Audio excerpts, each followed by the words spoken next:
Good morning, welcome to CATEX TV. My name is Frank Fortunato. Today is Thursday, July 9th, 2015. If you want to follow us on Twitter, go to CATEX TV.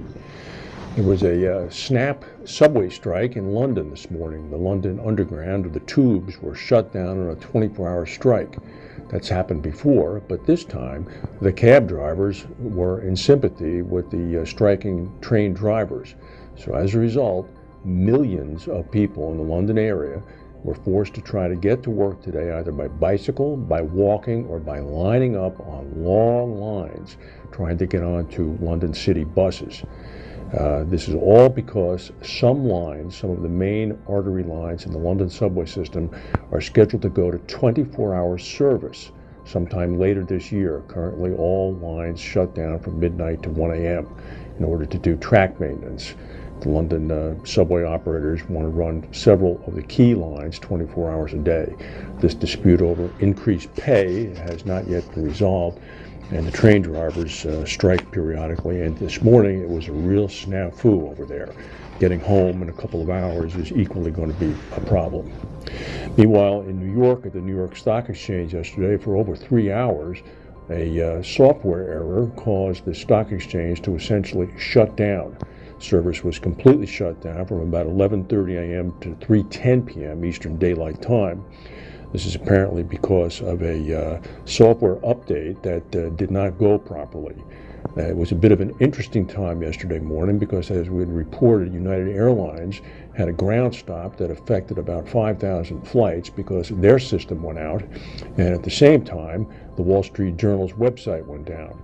And then when the New York Stock Exchange news came, there were immediately thoughts of a suspected cyber attack, although apparently all three issues were unrelated. 3 senior executives of Willis Re in Philadelphia resigned. It's led by, the resignation group is led by David Hearn, who's the brother of Peter Hearn, who had left Willis to go join Guy Carpenter. They're all based in the Philadelphia office. It would be David Hearn, James Overend, and Bob Truxess. It's thought that Willis had been prepared for a number of defections to Guy Carpenter following Peter Hearn's departure, but the group that resigned is seen as a major blow. They both apparently were heavily involved with Willis's ACE relationship, and Overend was specifically involved with FM Global. Those are pretty juicy accounts. ACE, of course, recently purchased Chubb, and it's thought that they're going to significantly cut their reinsurance spend. Overall pricing continued to fall in reinsurance for premiums on the July 1 renewals, according to Carpenter, but something very interesting was seen. Overall reinsurance capacity was used up more than it had been in previous years, dropped from about 26% to 17% left over. This meant that although capacity had been authorized, last year some 26% of authorized capacity was remaining at the end of renewals. Now it was down to 17%. According to Carpenter, it was hard to imagine, based on the 2 previous years, that we would hear a reinsurer reference lack of capacity as a reason for cutting back on a program. But we did hear this a couple of times in June and July. The United Kingdom is going to raise the premium tax, according to George Osborne, the Chancellor of the Exchequer. He's going to jump the premium tax from 6% up to 9.5%. He made the announcement to a House of Commons address yesterday. The British Insurance Brokers Association has already spoken out against the increase.